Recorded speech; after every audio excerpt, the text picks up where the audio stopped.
Senhoras e senhores, estamos cumprimentando-os e estamos iniciando mais um diálogo espírita.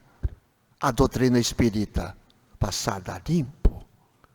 Façamos, neste momento, uma prece para que possamos estar convictos daquilo que queremos, daquilo que vamos fazer para o bem da humanidade.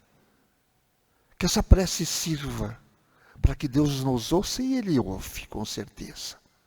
Porque nós falamos com Deus, por exemplo, quando estamos em silêncio, porque nós ouvimos a sua voz. Mas Ele está, com certeza, no nosso meio o tempo inteiro. Aliás, nós estamos no meio, porque Ele abrange tudo, tudo e todos. Nós estamos como se fosse um grande mar viscoso e naquele meio ali estamos nós. E esse mar viscoso é Deus que abrange a todos nós, portanto. Perdão pelas nossas ofensas. Perdão por aquilo que pensamos de errado. Perdão quando não perdoamos. Mas ajude-nos a perdoar, ó Pai. Porque mandastes para nós um exemplo maior de caridade e de amor ao próximo. O Cristo Jesus. E Ele é a luz. Ele é a paz. Ele é o amor. Que sejamos também amorosos. Que assim seja. O trabalho de hoje. Razão dos apelos. Pelo que, sendo chamado, vim sem contradizer. Pergunto, pois, por que razão mandastes chamar-me? Pedro, em Atos, capítulo 10, versículo 29. Emmanuel nos explica. A pergunta de Pedro ao centurião Cornélio é traço de grande significação nos Atos Apostólicos. O funcionário romano era conhecido por suas contradições, aliás, por suas tradições de homem caridoso e reto. Invocava a presença do discípulo de Jesus, atendendo a elevadas razões de ordem moral, após generoso alvitre de um emissário do céu, e, contudo, atingindo-lhe o círculo doméstico. O ex-pescador de Cafarnaum interroga sensato. Por que razão mandaste chamar-me? Simão precisava conhecer as finalidades de semelhante exigência, tanto quanto o servidor vigilante necessita saber onde pisa e com que fim é convocado aos campos alheios. Este quadro expressivo sugere muitas considerações aos novos aprendizes do Evangelho. Muita gente, por ouvir referências a esse ou aquele espírito elevado, costuma invocar-lhe a presença nas reuniões doutrinárias. A resolução, porém, é intempestiva e desarrazoada. Por que reclamar a companhia que não merecemos? Não se pode afirmar que o impulso se filie à leviandade. Entretanto, precisamos encarecer a importância das finalidades em jogo. Imaginai-vos chamando Simão Pedro a determinado círculo de oração e figuremos a aquiescência do venerável apóstolo ao apelo. Naturalmente, sereis obrigado a expor ao grande emissário celestial os motivos da requisição. E, pautando no bom senso as nossas atitudes mentais, indaguemos de nós mesmos se possuímos bastante elevação para ver, ouvir e compreender-lhe o Espírito glorioso. Quem de nós responderá afirmativamente? Teremos assim suficiente audácia de invocar o sublime Cefas, tão somente para ouvi-lo falar? Mas que tal? A lição é grandiosa e serve para todos os tempos, né? Serve para toda a vida, serve para todos nós. Qual será a companhia que nós merecemos? Quem vou chamar para estar comigo? Será que eu mereço chamar alguém de maior envergadura mental, envergadura espiritual, ou até envergadura material, levando para os tempos temporais, os tempos de hoje, por exemplo? Então essa é a reflexão, essa é a pergunta que está no ar. E eu vou pedir para a irmã Ângela tentar nos responder, cumprimentando. Agradecendo a Deus por este momento, por essa oportunidade que cada um de nós tem, cumprimentando os irmãos que estão em casa, que Deus abençoe a todos. É uma lição complexa, né? Complexa de nós podermos, mas também de uma reflexão muito grande. Porque na grande maioria das vezes nós queremos ter a solução de algo na nossa vida, ou mesmo até por curiosidade, querer ouvir um espírito mais elevado, né, um espírito de luz, um ser que venha nos dizer como devemos fazer, como devemos agir. E no Evangelho segundo o Espiritismo, do meu ponto de vista, há uma correlação lá no capítulo 17 do Sede Perfeitos, no capítulo que fala dos bons espíritas, trazendo para nós os bons cristãos. Né? Que bons espíritas, bons cristãos. Todo aquele que acredita no Pai, que tem uma ligação com o ser divino, é um cristão, é um filho de Deus. Todos nós somos filhos de Deus. Não importa o nosso credo, seja ele qual for. Todos somos filhos de Deus. Infelizmente, ainda há muitos irmãos e irmãs que se ligam muito mais nesses fenômenos do lado espiritual. Eu vou em determinado ambiente ou em determinado lugar porque eu vou ouvir lá, né, um espírito mais elevado que vai conversar comigo. E a gente vê nesse século, nesse momento que nós estamos passando, irmão Antônio, até algumas coisas que nos chamam a atenção. Eu sempre tenho na minha mente assim, quem sou eu para julgar?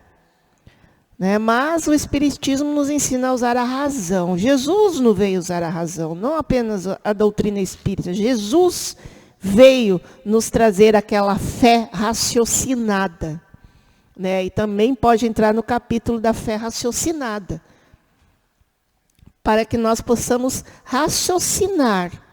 E não apenas seguir algo cegamente. Né, aquela fé cega, mas sim termos a fé raciocinada. Então, às vezes, quando eu ouço, assim, eu vejo, hoje a mídia, né, a internet, é muito no nosso meio, assim, algo que traz muitas informações. E aí nós vemos pessoas de todas as formas, talvez naquela ansiedade, na busca de se melhorar, né? Mas aí são informações que você fica, Senhor, isso é possível? Né? Então, quando o nosso irmão Antônio estava ali falando, quem sou eu para querer? Né? Aí eu fui pensando, mas pessoas que dizem, olha, eu estou me comunicando com Jesus. Ou eu estou recebendo Jesus. Né? E eu fico assim, meu Deus, Jesus, o ser mais perfeito que esteve aqui entre nós, nos deixou tantos ensinamentos. Nós sabemos que a sua energia, o seu padrão vibratório é algo imenso, grandioso. Como que eu fico pensando assim, no meu caso, a Ângela, aqui, um ser ainda tão imperfeito, com tantas imperfeições, neste mundo ainda de provas e expiações, eu tenho condições de receber Jesus, dele falar por mim, ou eu me conectar assim de uma maneira mais, né, prominente, eu fico pensando, não, mas acho que isso ainda não é possível. E aí nós vemos falas que muitas vezes são distorcidas, né, falas que não condizem até mesmo com os ensinamentos que o Cristo veio deixando para nós. Então essa questão de nós querermos buscar o fenômeno, isso é muito perigoso. Né? No Evangelho diz assim, ainda, falando de uma forma que, vamos falar de nós, ainda pessoas, irmãos cristãos, que ligam-se mais aos fenômenos do que à moral. Pedem aos espíritos para iniciá-las incessantemente em seus mistérios, sem se perguntarem se são dignas de penetrar os segredos do Criador. E nós vemos muito disso. Olha, porque tal mundo é isso, aquilo, e começam a criar coisas, a falar de situações que você tem que usar a tua razão nesse momento. Será que eu tenho condição de penetrar esses segredos do Criador? Eu, no meu ponto de vista, não. E aí continua, né? Essas pessoas ainda são imperfeitas, alguns dos quais ficam pelo meio do caminho e outros se afastam. Porque recuam diante da obrigação de se reformarem. Aí vem a nossa reforma íntima. Ou então reservam as suas simpatias para aqueles que partilham com as suas fraquezas e as suas prevenções. Entretanto, a aceitação do princípio da doutrina de Jesus é um primeiro passo, que lhes tornará mais fácil o segundo em uma outra existência. Irmão Antônio, que você tem para nos auxiliar aqui também? Lembrei de Kardec agora com a tua fala. Porque ele fala, o que seria reforma íntima? Kardec diz para nós que o Espiritismo, o esforço para ser espírita, é o esforço que cada um de nós faz, mais ou menos as palavras aqui, para domar os maus instintos. Isso é ser um bom cristão, um bom espírita. Bom espírita é o bom cristão. Bom cristão porque segue o ensinamento de Cristo. Veja bem, a reforma nossa é o esforço que nós fazemos para domar as nossas más tendências. E quem que não tem má tendência? Eu não estou trocando o assunto, porque o assunto é razão dos apelos, só lembrei quando ela falava na reforma íntima, que cada um de nós busca, como é que se faz isso? Fazendo esforço diário para nos melhorarmos. E no assunto que em pauta, nos diz assim, invocar. E a Ângela falava sobre a invocação de Jesus, de Deus. Claro que eu posso fazer isso. Mas quem que vai ser mandado para mim? Porque às vezes, onde é que está Deus? Eu estou no meio de Deus. É só ficar quieto, escutar a voz que está lá dentro de mim, que eu terei a voz de Deus. Mas Deus está se manifestando direto, através dos seus emissários. Quem é que é Deus? Às vezes é aquele pobrezinho que está lá pedindo socorro para nós. Ele está representando Deus. Ele não vai se... aqui estou eu. Tal. Não. Jesus é a mesma coisa que a Ângela estava falando agora aqui. Ele tem uma potência tão grande de luz que nos cegaria de imediato. Mas tem os seus emissários. E quem são os emissários? É aquele pobrezinho que pede esmola. É aquele drogado que não consegue sair da droga, faz um esforço inaudito até. E a gente abandona, os pais abandonam, a sociedade abandona.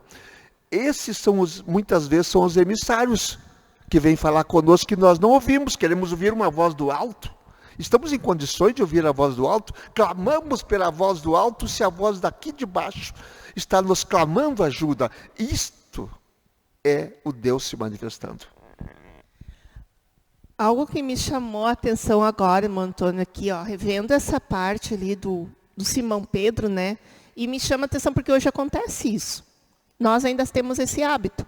Lá o Cornélio, que era conhecido por um romano que procurava ser a pessoa reta, fazia caridade, ajudava as pessoas. E aí aquela fala dele, né? Por que me chamaste? Como quem diz assim, se tu sabe o que tem que fazer, por que me chamou aqui? Mais ou menos isso. E isso nós temos hoje ainda, porque nós criamos, não vou dizer bengalas, mas nós temos esse mau hábito, que nosso irmão Antônio falou agora, a nossa reforma íntima, né? A nossa transformação moral. Mas é mais fácil, irmão Antônio, eu chamar alguém para dizer para mim, ou ali para me dar uma sustentabilidade naquele momento, do que eu me trabalhar, do que eu me melhorar. Aí o que acontece? Muitas vezes, eu sei que preciso trabalhar a uma má inclinação, uma má tendência, como disse o nosso irmão Antônio. Né? Mas eu não consigo, é muito difícil. Sabe uma coisa, eu vou lá na igreja pedir para o padre me atender, eu vou lá na casa espírita fazer um passe, eu vou conversar, que daí passa. Não é assim. Nós temos que nos esforçar. Não ficar naquele momento, eu sempre estou ruim, eu sempre estou mal, eu não consigo sair disso, eu não posso, eu não. Sempre nunca vai conseguir mesmo, porque sempre está na negatividade. E aquela pessoa que tem o conhecimento, que sabe o que tem que fazer, é diferente de um irmão, de uma irmã que não tem o conhecimento. Nós auxiliarmos ali, como nosso irmão Antônio falou, uma pessoa lá que está com dificuldade na droga. Na grande maioria dos casos, isso acontece, nós sabemos, por inúmeros fatores, né, familiar, social, por muita coisa, mas aquela pessoa, com certeza, a grande maioria delas não tem o conhecimento espiritual como os outros têm, como nós temos. Não tem. O auxílio é diferente. Agora, aqui a Ângela. A Ângela tem o conhecimento, ela sabe o que tem que ser feito, ela estuda, ela está lendo o Evangelho, né? Ela trabalha na sociedade espírita, mas eu não consigo determinada coisa. Por mínima coisa, a Ângela fica mal, fica ruim. E aí chama o Antônio. Irmão Antônio, vem cá, me ajuda, me socorre, porque eu não consigo. Poxa, aí ela fala só, né? O irmão Antônio tinha que falar que nem, por que me chamaste? Por que me chamaste? Por quê? Porque eu sei o que tem que ser feito. E o que está acontecendo? Eu não estou colocando em prática para mim mesma os ensinamentos de Jesus. Essa é a diferença. Aquela fala diz assim, ser espírita, ser cristão. A pessoa diz, eu sou cristão. É diferente de ser. Porque o ser, nós temos que colocar em prática os ensinamentos de Jesus, vivenciar. Quando a gente fala ali, perdão das ofensas, amar o próximo como a si mesmo, indulgência, benevolência, eu tenho que usar isso para mim, eu tenho que praticar isso. Eu tenho que viver isso, vivenciar isso. E isso está faltando hoje, nós temos que vivenciar. Começa lá dentro da nossa casa, ensinando os nossos filhos. Tirando lá, agora, lá de remotos tempos, né? Como nosso irmão falou de Kardec. Kardec foi discípulo de Pestalozzi. E o Pestalozzi tinha uma forma de educação renovadora. Porque ele tinha o pensamento que nós precisamos sentir, né? Nós precisamos vivenciar aquele ensinamento. Vivenciar na prática o ensinamento para você poder entender, assimilar.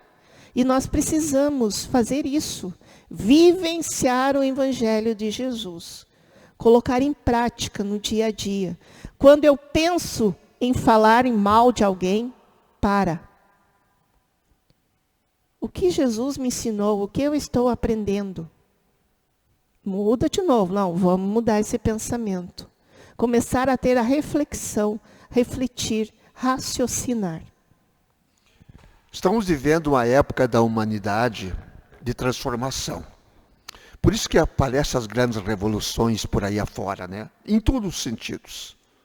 Em todos os sentidos, é a terra se removendo, tanta coisa acontecendo, os homens se matando, né?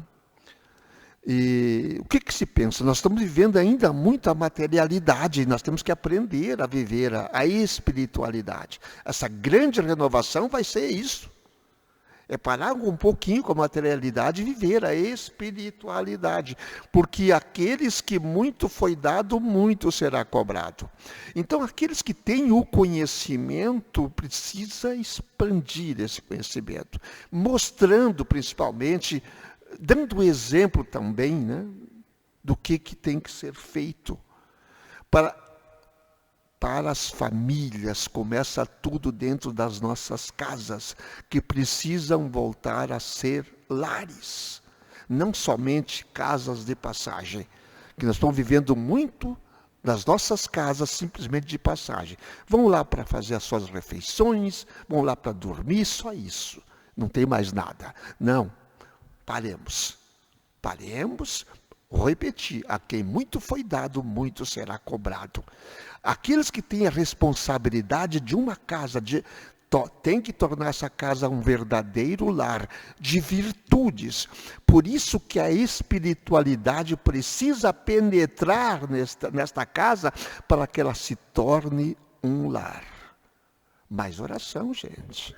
Mais Jesus, gente. Mais Deus, aquele que não crê em Jesus, mas crê no seu Deus, nesse Deus de todo amor e bondade, que sempre está olhando para nós, está de braços abertos, vem para o meu lado, eu te quero. Tu não vai ser abandonado nunca. Tu tem o teu livre-arbítrio, mas eu estou te aguardando. Como filho pródigo que volta para o seu pai, eu estou te aguardando. Tu vai demorar alguns dias, centenas, milhares de anos, mas eu te aguardo sempre. E volta para os meus braços. Volta para o meu regaço, meu filho. Volta para mim. E às vezes vai demorar. Mas depende de cada pai, de cada mãe, de cada governante, para que se torne realidade. Essa fala do irmão Antônio é muito importante, porque a família precisa retomar novamente esses laços importantes de ser família. Quando nós temos isso dentro do nosso lar, não da casa material, mas do nosso lar, quando nós trazemos essa espiritualidade para junto dos nossos filhos, nós conseguimos mostrar para eles a importância da família. E aí nós não vamos ver jovens ou já adultos, né, eles adultos, apenas namorando e casando. Porque é o que acontece hoje. Você apenas casa. Mas não apenas isso, mas eles formarem essa união com o intuito de formar uma família, tendo essa consciência da responsabilidade, da importância que é um lar, que é a família na sociedade. Porque se nós não fizermos isso, vamos continuar vendo o que acontece hoje. Né? Aquela famosa frase, casar é a mesma coisa que trocar de roupa, se eu não gostar eu troco da roupa, eu mudo. E aí nós vemos essa enxurrada de divórcios, e no meio disso crianças, jovens, adolescentes, com problemas de depressão, com vários distúrbios, pais, mães, também com vários distúrbios. Por quê? Pela falta de Deus na vida de cada um, lá desde a sua infância, desde os primeiros momentos. Quando que nós vemos hoje, isso, no meu ponto de vista, talvez seja raro, espero eu que eu esteja enganada com isso. Mas quando que nós vemos o pai e a mãe com o filho ali, antes de deitar, rezar, fazer a oração para o anjo da guarda? Eu aprendi a oração do anjo da guarda com a minha avó. Aprendi. Fazia eu rezar o terço inteiro com ela de joelho. E eu rezava. E eu orava. Mas ali ela me ensinou muita coisa. Quem de nós tem isso hoje? De ficar com seu filho, com seu neto. Vamos fazer uma oração, agradecer a Deus pelo papai, pela mamãe, que todos tenham saúde, embutir esse lado espiritual desde cedo na nossa família. Deus existe, viu? A ciência já provou. É só buscarmos a ciência que já provou da existência do Criador. A existência do Pai maior. Tem tantos exemplos. Outro dia vamos falar sobre os exemplos da existência de Deus nas nossas vidas. Mas estamos chegando ao final do nosso programa de hoje, com muita alegria, com muita paz, e pedimos à nossa irmã Ângela que faça essa prece de encerramento. E a nossa rogativa de hoje, ao nosso Deus Criador, vai sobre todas as famílias, sobre as nossas famílias, sobre as famílias de todo o nosso planeta. Pai de divina bondade, rogamos humildemente a tua presença divina, através de teus emissários de luz, em cada lar, em cada canto deste planeta, em todos os países, em todos os lugares, a todas as famílias, aos pais, mães, filhos, todos os lares. Que teus emissários de luz possam penetrar com seus bálsamos de luz, levando harmonia, saúde, paz, prosperidade, alegria de viver, abraçando a todos com teu amor divino. Que todos nós possamos ter a consciência da importância da família na nossa vida, do nosso pai, da nossa mãe, nossos irmãos, dos familiares, que possamos ser gratos, ter gratidão por todos eles, pela família que nos deu a vida, pela família que nos acolheu após a fase adulta, pelos nossos sogros, sogras, cunhados, por toda essa imensa família do planeta Terra, a nossa gratidão. Jesus, mestre amigo, que os teus ensinamentos possam frutificar cada vez mais o nosso coração. Teu amor divino, amparando e iluminando os nossos passos, hoje, amanhã e sempre. Que assim seja.